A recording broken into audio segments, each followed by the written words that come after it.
Mesdames, Mesdemoiselles, Messieurs, je vous salue bien bas et je vous dis bienvenue dans Médiatique Été, votre émission dédiée au TIC que vous retrouverez chaque jour de l'été de 15h à 16h sur les ondes de radio à Échin 3.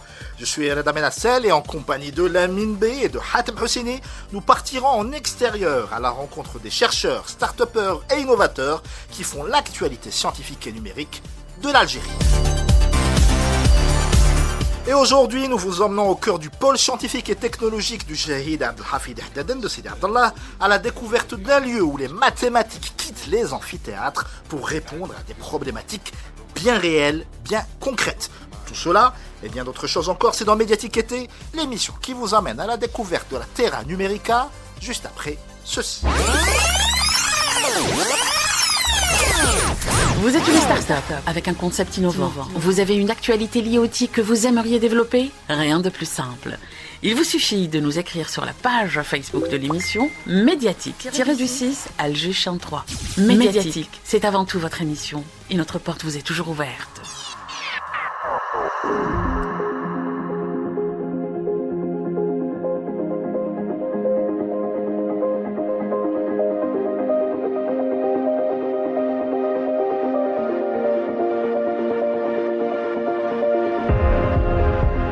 Et notre étape du jour nous conduit au Centre de recherche en mathématiques appliquées, inauguré le 24 décembre 2025, au sein du pôle scientifique et technologique du Chahid Abdelhafid Hdaden de Sidi Abdallah. Premier établissement du genre en Algérie, il a été créé pour faire le lien entre la recherche fondamentale et les besoins concrets de notre société. Modélisation, optimisation ou encore aide à la décision, les travaux menés ici ont vocation à accompagner aussi bien les pouvoirs publics que les entreprises et le monde industriel avec un objectif limpide, mettre les mathématiques au service du développement économique, scientifique et technologique du pays. Pendant une heure, avec mon chroniqueur Hatem Hosseini, chercheur lui-même, nous allons découvrir les femmes et les hommes qui donnent vie à ce centre, leurs projets, leurs recherches et leurs ambitions.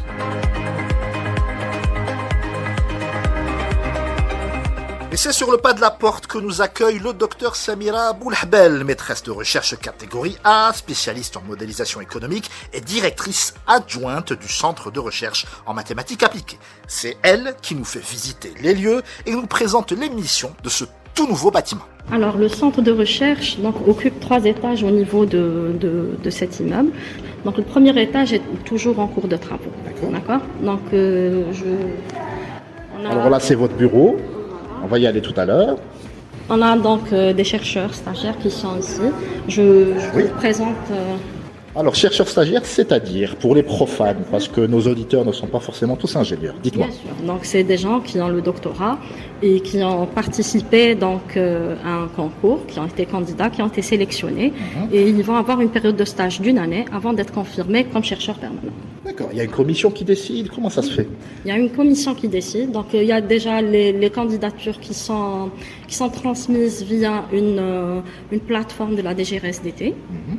Ensuite, donc, les dossiers sont étudiés pour voir si les profils correspondent aux attentes du centre. Et une fois que c'est fait, donc, on va avoir un classement des meilleurs candidats qui seront ensuite recrutés en tant que chercheurs stagiaires. Est-ce que ce système existait déjà, Hatem, du temps où tu étais au CDTA? Oui, il existait. Sauf que maintenant, avant c'était au niveau des centres de recherche qu'on traitait tout ça. Donc il n'y avait pas la plateforme. Maintenant, c'est à la c'est centralisé. Mais je pense qu'il y a plus de facilité à accéder à l'information, surtout. Comme quoi il y a ouverture de postes et tout. Et les gens... Mais c'est toujours études de dossier, c'est ça? Études de dossier. Très bien. On continue la visite? On continue. Donc voilà, on va voir maintenant mademoiselle Férouz Bagaza. On va venir voir tout à l'heure. Voilà, donc elle est chercheure au centre, elle est le profil de probabiliste, donc économie et stochastique. Et elle a été auparavant, donc elle a été postdoc avant d'être chercheur stagiaire. Voilà. Le deuxième chercheur, c'est donc M. Salam alaikum. Voilà, M. Akermi Afed Zouar.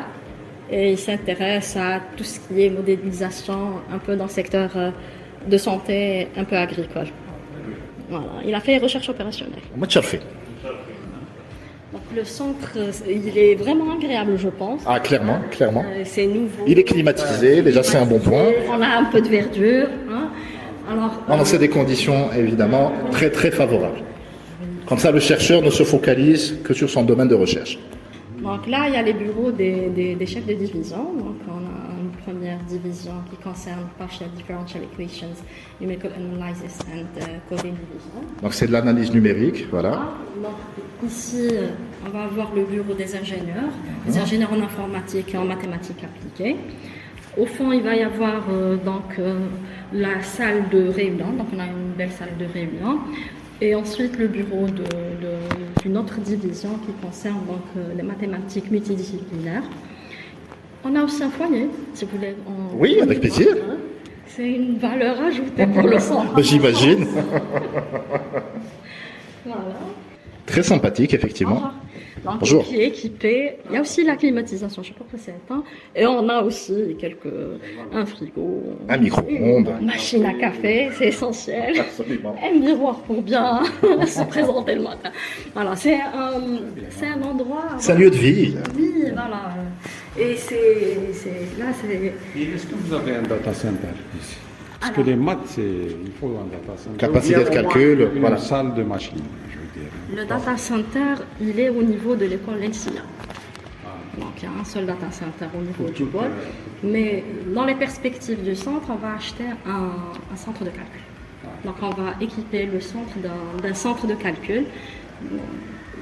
Donc, Pour répondre à vos besoins. Voilà, pour répondre aux besoins, pas seulement du centre, mais aussi de la recherche de manière générale, au niveau aussi du hub. C'est pas juste pour le centre, ça pourra attirer des chercheurs dans différentes disciplines pour... Peut-être c'est une grille de calcul, ça vous allez mettre une grille de calcul, c'est-à-dire des machines puissantes en Voilà, réseau et qui donnent accès à des chercheurs pour faire leurs calculs, etc. Exactement, ça pourra attirer beaucoup de personnes pour faire ici leurs calculs, de chercheurs aussi. Et c'est une des stratégies d'ouverture du centre par rapport aux autres chercheurs en Algérie.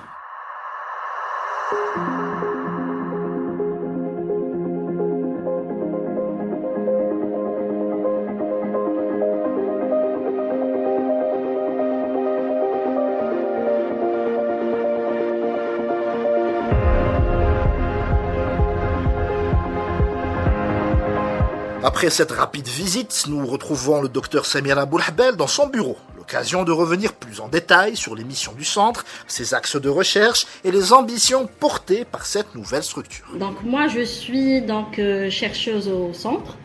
Je m'intéresse plus à la modélisation des phénomènes économiques, utilisant des outils d'aide à la décision, des simulations de l'intelligence artificielle. Et c'est déjà pas mal. Hatem Hosseini, est-ce que c'est un domaine qui, toi, t'inspire, puisque je le rappelle, tu es chercheur, toi aussi? Ah oui, c'est un domaine très intéressant, surtout pour notre pays. Et je pense que les retombées elle va nous en parler, docteur. Qu'est-ce que vous avez comme objectif donc par rapport aux retombées dans le monde socio-économique? Mais je dirais que déjà, il y a une évolution technologique aujourd'hui des anciens algorithmiques et tout, d'aide à la prise de décision, aux nouvelles approches qui sont des approches intelligence artificielle. J'aimerais bien que vous nous donniez une idée sur cette évolution, comment vous la traitez au niveau de votre centre de recherche. Est-ce que vous êtes plus IA ou bien plus modèle cubique et tout ce qui concerne l'aide à la prise de décision. Voilà. Donc, pour le centre de recherche en mathématiques appliquées, on pense que ce centre va être un pan entre le monde des mathématiques théoriques et puis le secteur socio-économique. Le centre a plusieurs missions dans le développement des méthodes, les outils d'aide à la décision. Donc, tout ça va être fondé sur les mathématiques. Appliquées. Donc, ça nous permettra aussi de simuler, résoudre des problématiques du secteur socio-économique. On a aussi pour mission de concevoir des solutions donc d'aide à la décision qui concerne l'optimisation, la prévision. Et vu les questions de souveraineté. Pourquoi? Parce que les données, si on utilise des systèmes cloud ou bien d'autres systèmes qui peuvent abriter nos données, c'est un peu dangereux pour... Par contre, si vous parlez de solutions que vous voulez développer, ces solutions-là vont être souveraines parce qu'elles sont issues d'un centre, un pôle technologique algérien et vont être sûrement mises dans des data centers algériens. Oui, donc la mission du centre, c'est plutôt de transformer ces données en outils d'aide à la décision, plus que de concevoir plus que dans l'aspect du data. C'est l'utilisation de la data plus que voilà. Et comme vous le dites, maintenant, avoir des données, c'est stratégique. Ça fait partie des questions de souveraineté du pays. Les utiliser, les bien les utiliser, est très important. Donc le centre s'inscrit dans ce cadre. Moi j'ai une question, c'est que des outils d'aide à la décision, ça existe sur le marché. J'aimerais bien savoir, est-ce que vous voulez faire une solution algérienne, comme les solutions qui existent, ou bien améliorer les approches, c'est-à-dire trouver de nouvelles approches d'amélioration et tout. Par exemple, je vous donne, il y a des solutions comme la plus connue, BI, donc tout ce qui est Microsoft BI, il y a des Oracle BI, etc. Est-ce que vous avez cette ambition? Donc, pour le centre de recherche en mathématiques appliquées, on doit avoir justement les problématiques qui concernent le secteur socio-économique, de vraies problématiques, des problématiques concrètes. Donc, tout dépend des problèmes qui se posent au niveau du secteur socio-économique, des solutions vont être proposées. Je peux vous donner quelques exemples, si vous voulez. Dans le cadre d'un projet avec l'école d'agronomie, donc, on a mis en place un outil d'aide à la décision qui va transformer des données sur les productions agricoles au niveau du pays en un outil d'aide à la décision. Il va nous permettre d'avoir des cartes, va nous permettre d'avoir des indices, des profils de territoire. Donc c'est une solution très simple, qui paraît très simple pour le décideur. Il n'a qu'à faire rentrer donc, les données qu'il faut et puis il va avoir une série de recommandations à la fin, des cartes, des profils. Ça va aider à prendre la décision. Ça ne remplacera jamais la décision humaine, mais ça va aider à cadrer, à éclairer la décision. Donc il y a des projets dans ce sens. Il y a aussi beaucoup de choses qui se font donc, au niveau du centre, dans le cadre... il va y avoir des projets dans le domaine de la santé, dans le domaine tout ce qui est biologie. Il y a aussi l'astrophysique. Mon collègue professeur Dabadji va vous en parler. Donc l'équipe du centre, c'est une petite équipe, il n'y a pas beaucoup de chercheurs, mais les ambitions sont très grandes. Et ce qu'on sait, c'est qu'avant les maths appliquées, c'était la recherche opérationnelle, tout court. Et aujourd'hui, ce domaine, à quoi il touche, c'est-à-dire pour que l'auditeur soit au courant des nouvelles approches scientifiques. D'accord. Ce qui a changé, les bases fondamentales sont toujours là, ça n'a pas changé. Ce qui a changé, c'est l'outil. C'est l'outil, la facilité avec l'intelligence artificielle, avec le développement d'outils numériques. Tout le monde peut participer à ça, mais il faut bien le faire. La différence est là. Donc il faut maîtriser les mathématiques. Tout se fait par le biais de modèles mathématiques. Et ensuite utiliser ces outils numériques pour donner une valeur ajoutée aux anciennes méthodes. Aussi, aujourd'hui, on parle beaucoup d'intelligence artificielle, d'avoir des pays cherchent à avoir leur propre intelligence artificielle, et ça se passe sur des mathématiques, c'est-à-dire les réseaux de neurones, toutes ces technologies. Est-ce que vous pensez que votre centre pourrait, s'il y a un projet dans ce sens, pourrait apporter quelque chose pour faire notre propre réseau de neurones, nos propres architectures d'intelligence artificielle? Bon. Des ZGPT, voilà. Je pense que c'est faisable vu que déjà l'emplacement du centre au sein du hub il y a donc l'école de l'informatique, donc l'INSIA, il y a aussi l'école des maths.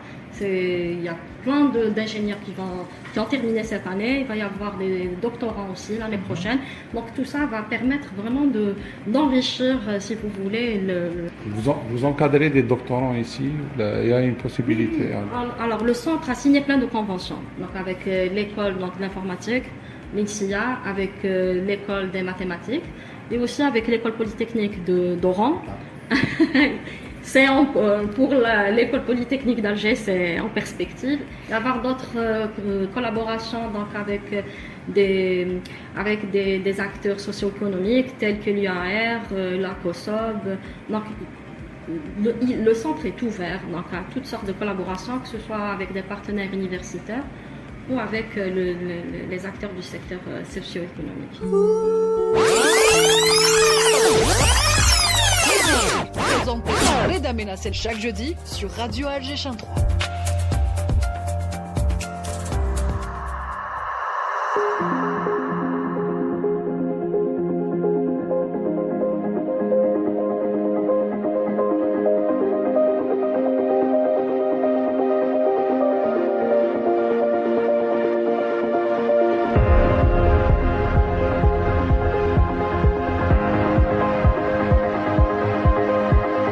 Poursuivons notre exploration du centre de recherche en mathématiques appliquées avec un arrêt presque obligatoire dans le bureau du professeur Yassine Damerji. Astronome et astrophysicien, il nous explique comment les mathématiques appliquées irriguent aujourd'hui des domaines aussi variés que l'astronomie, l'intelligence artificielle ou encore la modélisation.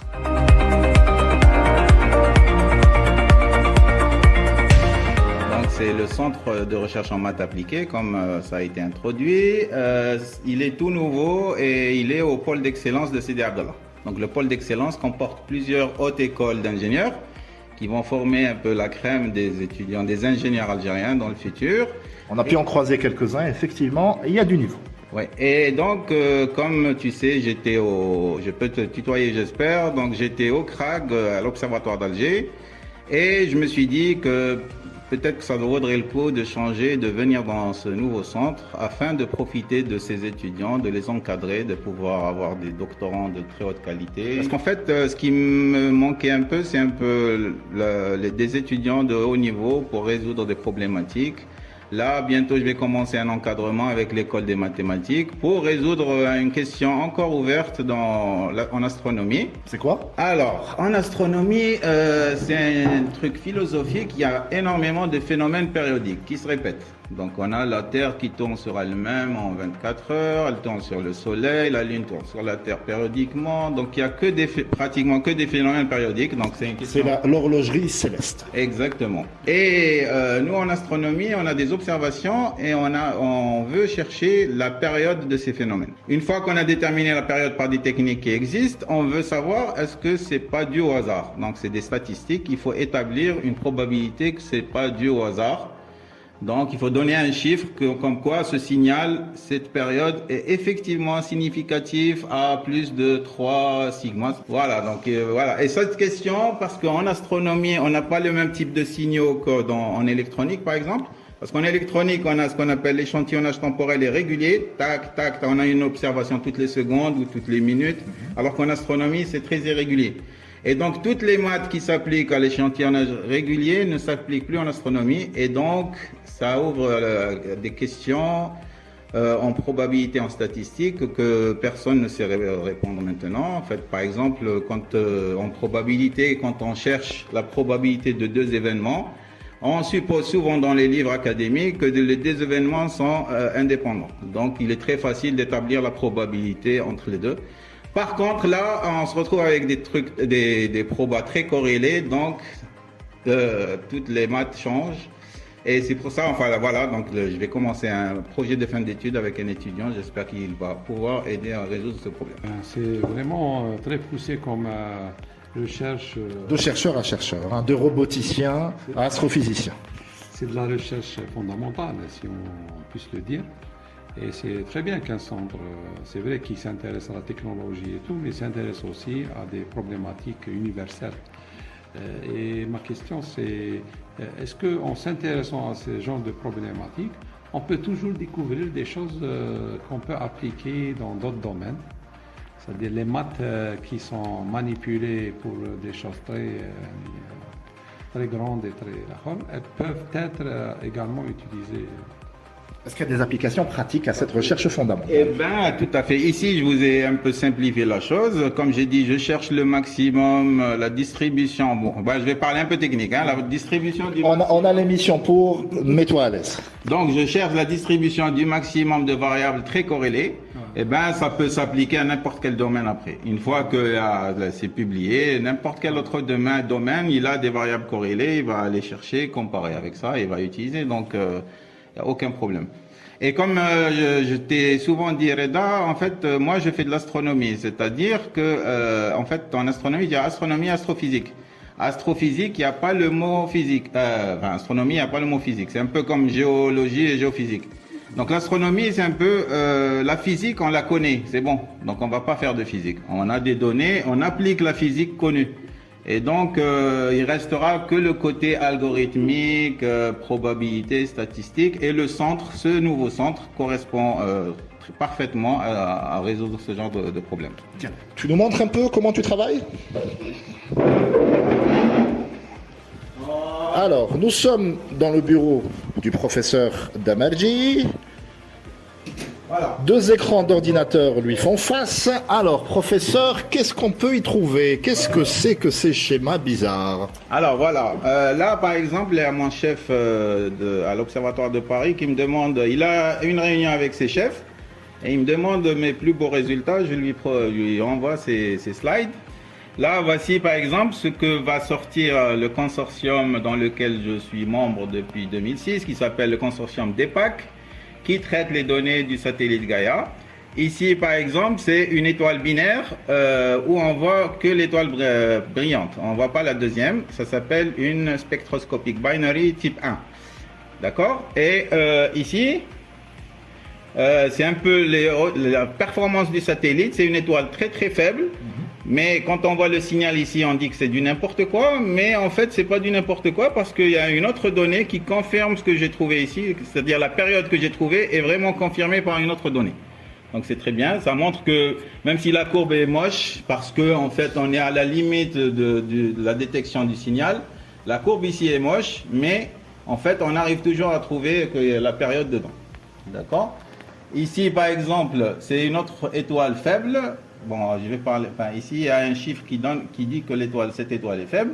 Et pareil, on voit dans la contrepartie courbe de lumière, bon, c'est un peu difficile. On voit que cette étoile, par exemple, est ellipsoïdale. C'est-à-dire qu'elle est déformée, elle est plus sphérique. L'étoile n'est plus sphérique, elle est en forme de ballon de rugby. Et donc, c'est la gravitation de l'autre étoile? C'est les effets de marée. Là, elle est tirée par l'autre étoile. Donc, elle est déformée. Et le fait qu'elle tourne, elle va nous montrer, la surface qu'elle va montrer va être variable. Et donc, du coup, la quantité de lumière qu'elle renvoie va être variable. Très bien. Et donc, voilà, c'est connu, c'est des variables ellipsoïdales. Et voilà, donc la période dans la courbe de lumière confirme la période que j'ai trouvée avec la spectroscopie. Donc, c'est deux données concordes. Voilà. C'est absolument passionnant. Ici, c'est la même chose, c'est une variable ellipsoïdale, mais la période que j'ai trouvée est très courte. Souvent, on ne fait pas confiance aux périodes courtes quand on les trouve, parce que en fait, dans l'échantillonnage, c'est toujours un problème mathématique. Dans l'échantillonnage, on a plus de chances de trouver des périodes courtes, donc elles sont moins fiables. Mais ici, voilà une période courte qui est confirmée par... qui corrobore les résultats préalables. Exactement. Voilà, maintenant, on peut voir, ça va être la première fois que Gaïa va sortir des étoiles triples. Une étoile triple... Je ne savais même pas que ça existait. Oui, non, mais on peut avoir plus que ça. Mais voilà, j'ai introduit dans ce cycle 4 du traitement. Comment leur gravitation arrive à s'équilibrer? En fait, c'est... Parce qu'autant à 2, voilà, le schéma est connu, mais à 3... Tu es très fort, Reda. Donc, la physique nous dit que quand il y a un système à 2 étoiles, c'est stable et ça s'appelle un système qui est keplérien, régi par les lois de M. Kepler. D'accord? Mais dès que ça dépasse 2, ça devient instable. Et en fait, ici, c'est stable parce que c'est hiérarchique. Donc, il y en a 2 qui tournent autour d'elles-mêmes. Et il y a une troisième qui est loin, qui tourne autour des 2. Donc, ça fait un système hiérarchique de 3 étoiles. Ouais, c'est compliqué. Et voilà, donc on va pouvoir les détecter dans ce cycle-là. Et ça va être un peu révolutionnaire parce que c'est la première fois qu'un survey, donc un satellite, fasse de façon systématique ce genre d'étoiles. Ici, on peut voir la même chose, une étoile triple où la courbe de lumière, donc il y a une contrepartie qui confirme la période que j'ai trouvée. La même chose, ici, ça confirme la période de l'étoile du système interne. Ici, ça confirme la période du système externe. Mais ici, c'est des étoiles pulsantes, c'est-à-dire elles ont un peu évolué par rapport au Soleil et elles rentrent dans une région d'instabilité. Ça s'appelle la bande d'instabilité. Et elles commencent à osciller entre la pression qui pousse vers l'extérieur et la gravité qui contracte. Et ça fait des oscillations, ça s'appelle des pulsating stars, donc des étoiles pulsantes. Et on arrive ici de trouver que cette étoile pulsante, elle a un compagnon invisible, donc qui est loin. Et on arrive à le détecter grâce à... Qui peut être une étoile ou un trou noir. Exactement, c'est une très bonne remarque. Donc Gaïa, il y a 3 ans, de là déjà, le temps passe vite, elle a découvert un 3e trou noir grâce à cette technique. Donc il y a une étoile, et on voit la signature comme ici, une courbe de vitesse radiale. Donc ici c'est la vitesse radiale, c'est-à-dire comment la vitesse de l'étoile par rapport à nous, radiale. C'est un référentiel. Voilà, exactement. C'est comme le radar sur l'autoroute. Ça mesure la vitesse par rapport à la voiture des gendarmes. Donc il y a une courbe comme ça, et quand on mesure quelle est la masse minimale du compagnon invisible, on trouve que ça ne peut être qu'un trou noir. Et donc ça a été la détection, pas directe, indirecte, d'un trou noir invisible et qui est loin de l'étoile, de sorte qu'on le voit pas dans les rayons X. Parce que si le trou noir était proche de l'étoile, il va bouffer la matière, l'horizon des événements. Voilà, la matière va tomber sur l'horizon du trou noir et ça va créer ce qu'on appelle un disque d'accrétion qui va chauffer et qui va émettre en X. Mais si le trou noir est assez loin, ça s'appelle un trou noir dormant et on ne le voit pas dans le rayon X. Voilà. Très bien. Khatem. Justement, vous utilisez beaucoup de données, d'accord, donc vous les analysez et tout. Est-ce que l'accès aux différents observatoires, c'est-à-dire comme Gaïa, etc., est-ce que vous avez l'accès total aux données? Est-ce qu'il n'y a pas de limitation, etc.? Et est-ce qu'on, peut-être un jour, on verra une découverte qui va être issue de ce centre, comme toutes les découvertes qui se passent dans le monde? Et aussi, une deuxième question, c'est qu'aujourd'hui, l'IA est utilisée beaucoup dans le diagnostic et l'analyse. Ouais.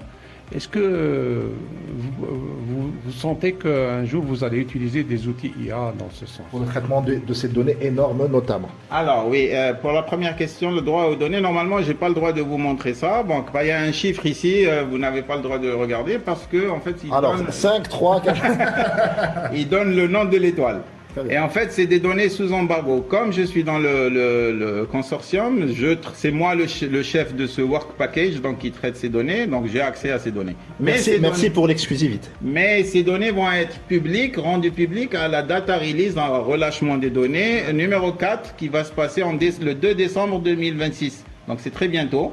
Et ça va être une révolution parce que ça va être la data release 4. Vous allez me dire pourquoi c'est une révolution. Parce qu'avant, on a donné les valeurs moyennes. Par exemple, cette étoile, on donnait juste la valeur moyenne ici. On ne donnait pas toutes les valeurs.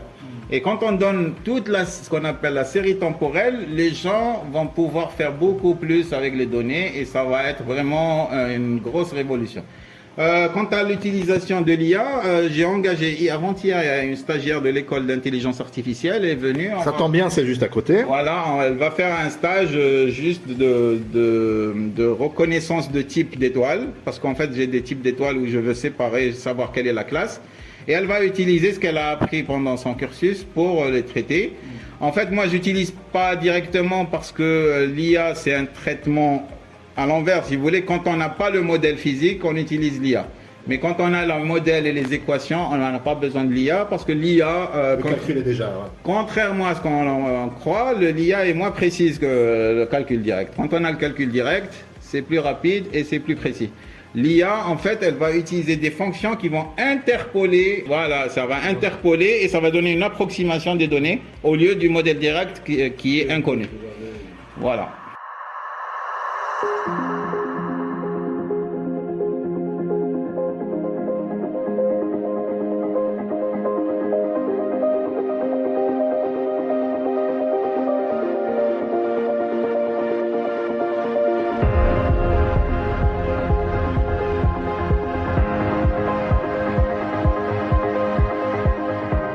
Prochaine étape de notre visite, le bureau du Dr Fayrouz Barza, chercheuse stagiaire, spécialiste des équations différentielles stochastiques. Elle travaille sur des modèles mathématiques dont les applications sont nombreuses, notamment dans l'économie, la finance ou encore l'étude des phénomènes complexes.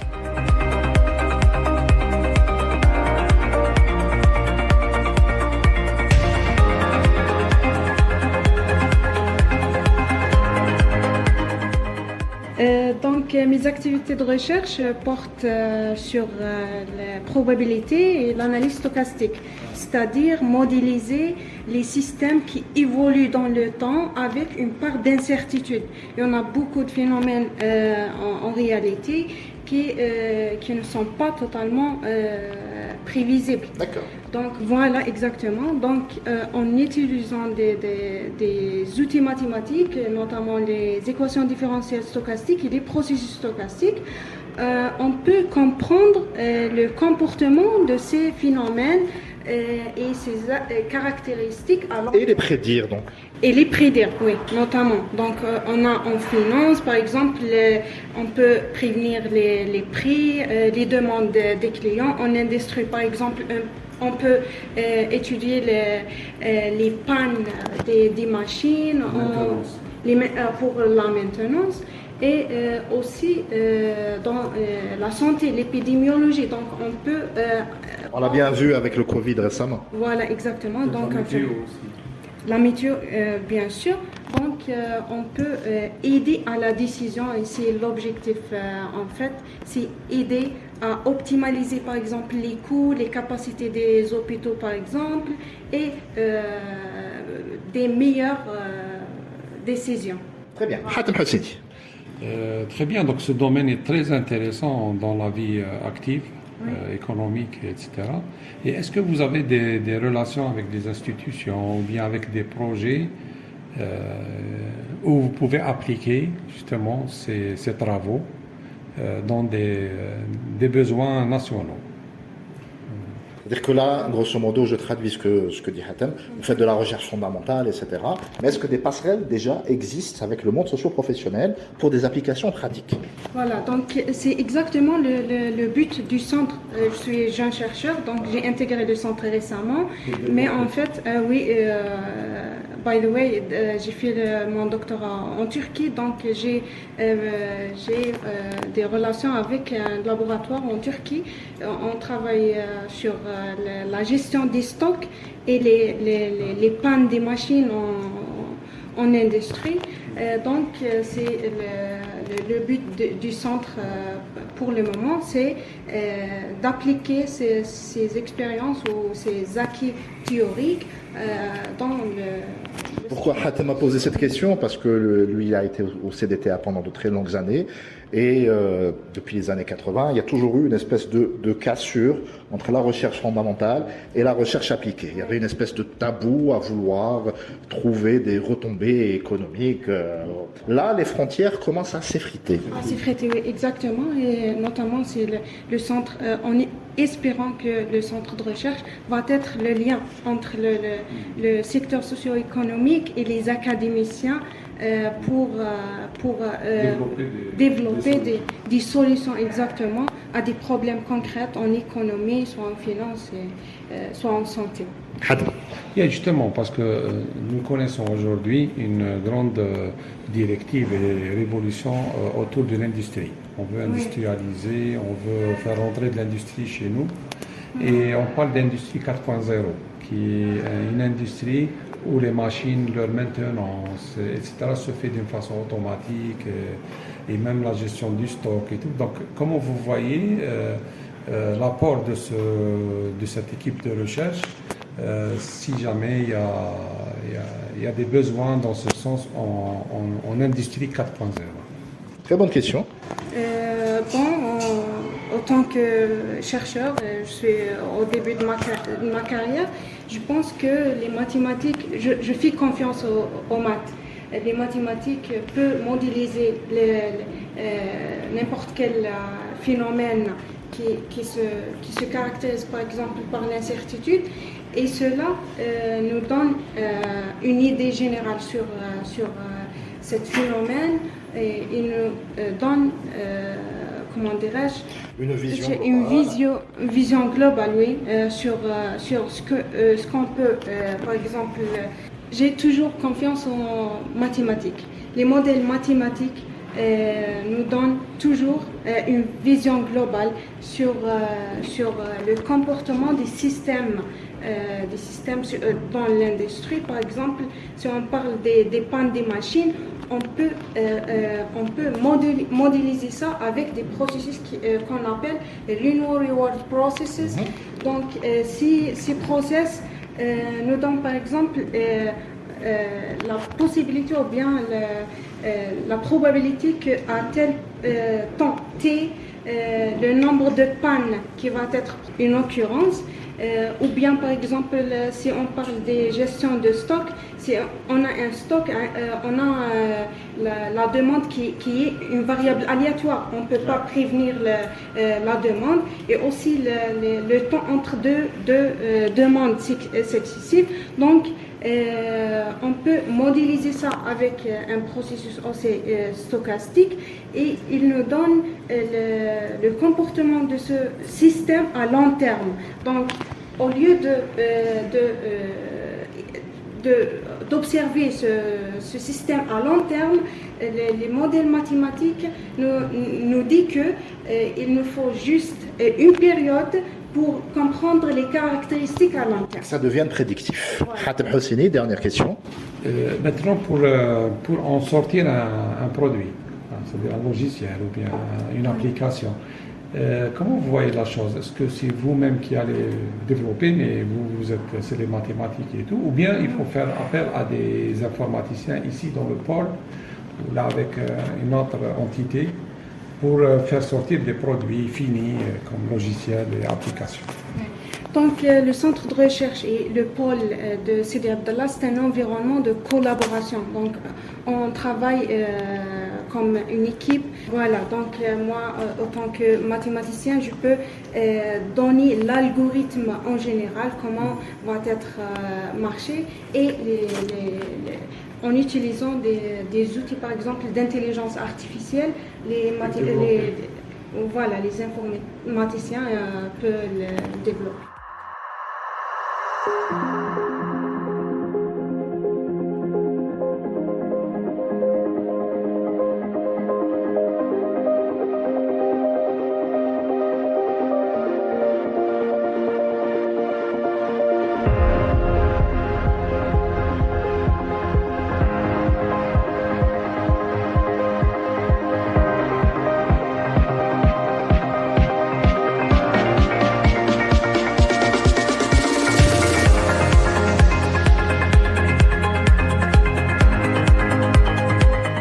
Notre visite touche à sa fin. Le professeur Yassine Damerji et le docteur Samira Boulahbel nous raccompagnent.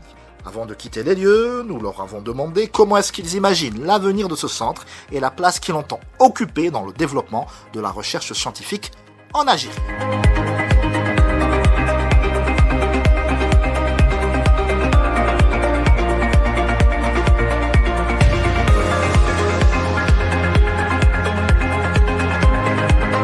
Et on arrive à la fin de cette tournée de ce centre passionnant des mathématiques. Merci beaucoup, professeur Damerji, d'avoir facilité les choses. C'est moi qui vous remercie. Vous êtes le bienvenu à n'importe quel moment. Vous revenez quand vous voulez. Voilà. Hatem, qu'est-ce qui t'a le plus marqué dans cette visite? Il y a des chercheurs qui sont motivés. Il y a aussi une vision qui est liée au secteur socio-économique. C'est-à-dire c'est pas juste des... C'est pas de la recherche pour de la recherche, mais il y a un but, il y a une finalité. Et puis, tout ce qui parle de collaboration avec les autres pôles qui sont sur place. Je pense que le fait que tout le monde est à côté, c'est une vraie belle synergie. Et le mot de la fin, évidemment, pour notre hôtesse du jour. Fadli, madame. Comme ça, merci beaucoup d'être venu. On a passé un agréable moment avec vous. Et puis, j'aimerais terminer sur une chose. Donc, le CERAMA est un centre jeune, mais il a des ambitions. Il ambitionne d'être un centre d'excellence où on va aider. Donc, il va y avoir des outils d'aide à la décision, de l'innovation. Donc, On a beaucoup de projets, beaucoup de perspectives. Et dans ce cadre, on invite donc tous les doctorants, les étudiants, les chercheurs À se rapprocher de à vous. se rapprocher de nous pour participer à cette dynamique et qui sera un levier de croissance pour l'Algérie certainement dans les années à venir. Le centre dispose aussi de 2 départements, donc un département des relations extérieures et de la valorisation des résultats de recherche et un deuxième département du suivi des activités de recherche et des systèmes informatiques avancés. Eh ben, ça risque d'améliorer notre classement. On l'espère en tout cas. Merci beaucoup, c'était un pur plaisir. Je vous souhaite bon courage et à très vite.